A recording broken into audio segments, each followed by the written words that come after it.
شاداب خان کے مطابق 32,000 مضبوط ہجوم کے سامنے بھارت پر فتح ایک قابل ذکر کارنامہ ہوگا۔ ایسی فتح صرف کھلاڑیوں تک محدود نہیں بلکہ اسٹیڈیم میں موجود شائقین کے جذبے، فخر اور جوش سے ٹیم فتح سے ہمکنار ہوتی ہے۔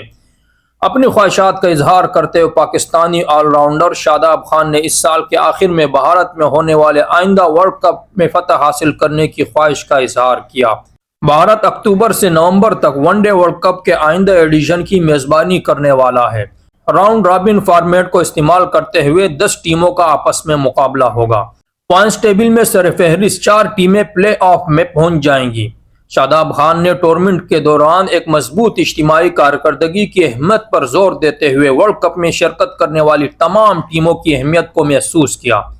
انہوں نے کہا، یقینی طور پر جو بھی ٹیم آئے گی وہ ٹورنامنٹ میں جیتنے کے لیے آئے گی، لیکن اہم بات یہ ہے کہ آپ بطور ٹیم کیسے کھیلتے ہیں اور آپ کیسے آغاز کرتے ہیں، کیونکہ ہمیں ہر ٹیم کے خلاف کھیلنا ہوگا۔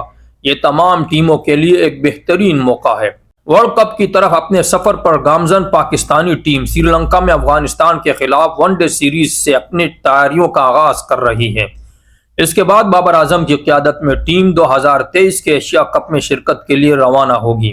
شاداب خان نے بھارت میں اپنی ٹیم کے لیے کراؤڈ سپورٹ کی کمی کو تسلیم کیا اور اس چیلنج پر قابو پانے کے لیے اپنی ذہنی طاقت کو اجاگر کیا۔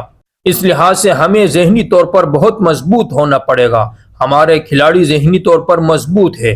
مجھے لگتا ہے ہماری ٹیم ایک اچھا ٹورنامنٹ کھیلے گی۔ پاکستانی ٹیم بھارت کے شہروں حیدرآباد، احمد آباد، بنگلور، چنئی اور کولکتہ سمیت مختلف مقامات پر مقابلہ کرنے کو میدان میں اترے گی۔ احمد آباد کے علاوہ ہر مقام پر 2 میچوں کے شیڈول کے ساتھ ٹیم آئندہ ورلڈ کپ میں اپنی شناخت بنانے کی کوشش کرے گی۔